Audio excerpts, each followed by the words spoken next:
Ils sont 35 sur la liste, 35 députés qui se revendiquent du courant révolutionnaire progressiste d'Ensemble pour les changements, plateforme politique de Moïse Katumbi, mais qui ont renouvelé ce mardi 11 octobre leur loyauté et leur fidélité au président Félix Tshisekedi, autorité morale de la coalition au pouvoir Union sacrée de la nation. Une nouvelle illustration de l'illisibilité actuelle du jeu politique congolais, d'autant que Katumbi et Tshisekedi restent sur le papier dans le même camp, alors que dans les faits, ils ne sont plus ensemble depuis longtemps. Bonjour, je m'appelle Trésor Kibangula, je suis analyste et directeur du pilier politique à Ebouteli, Institut congolais de recherche sur la politique, la gouvernance et la violence. Vous écoutez le 33e épisode de la saison 2 des Ponajek, capsule audio du groupe d'études sur le Congo, centre de recherche indépendant basé à l'Université de New York, et d'Ebouteli, son partenaire de recherche en RDC. Chaque semaine, ces podcasts donnent notre point de vue sur une question d'actualité en RDC. Nous sommes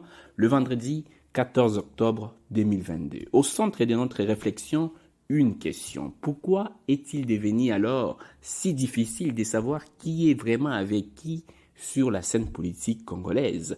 Tout remonte à l'explosion fin 2020 de la coalition entre le Front commun pour le Congo FCC de l'ancien président Joseph Kabila et le CAP pour le changement CACH, plateforme politique de l'actuel chef de l'État Félix Tshisekedi. Alors qu'il était majoritaire à l'Assemblée nationale, les FCC voient nombreux de ses députés rejoindre la nouvelle coalition Union sacrée de la nation initiée par Tshisekedi. Problème, le règlement intérieur de l'Assemblée nationale n'a pas prévu le changement des majorités parlementaires au cours d'une législature. Il impose d'ailleurs aux partis et regroupements politiques de déposer une déclaration d'appartenance à la majorité ou à l'opposition au bureau provisoire de la Chambre basse au début de chaque législature. En conséquence, le député doit rester membre du groupe parlementaire auquel appartient son parti ou regroupement politique sous peine de devenir non inscrit.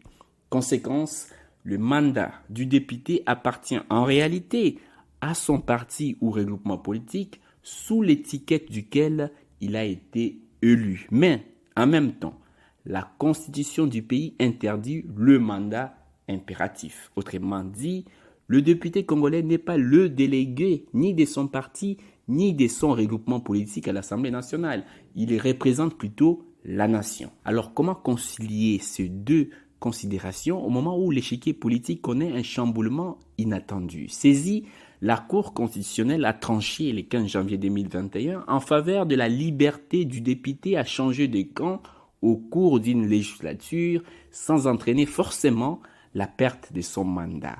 En un claquement des doigts, cet arrêt anéantit les pouvoirs du parti et du regroupement politique sur le député. Ce dernier devient comme un électron libre, libre de demeurer membre d'un parti d'opposition tout en adhérant dans une coalition au pouvoir et inversement. Le jeu politique à l'Assemblée nationale s'effectue désormais avec un règlement intérieur inadapté. L'absence de révision de ces derniers constitue aujourd'hui un environnement propice à la montée en puissance de la transhumance politique des députés. Selon l'évolution des rapports des forces politiques en présence, ils peuvent passer d'un camp à l'autre, sans sourciller, mais non sans jamais monnayer parfois leur positionnement. Pour exister ou espérer préserver son statut, l'on suit en effet l'acteur politique le plus offrant, le plus puissant. La transhumance politique est devenue à la fois un mode de survie des élites politiques et de la démocratie, note d'ailleurs le chercheur Mathieu Mamiki de l'université de Kisangani. Où sont passées les convictions politiques? D'autant que les alliances politiques actuelles se font et se défont non pas sur base de divergences idéologiques sur des questions de fond, mais souvent sur base des intérêts personnels, réduisant davantage la clarté du jeu politique. Certains députés d'Ensemble pour les changements restent ainsi fidèles à Moïse Katumbi, quand d'autres proclament leur loyauté au président Tshisekedi. Il en est de même de ceux du FCC qui sont tantôt dans la majorité pour certains, tantôt dans l'opposition pour d'autres.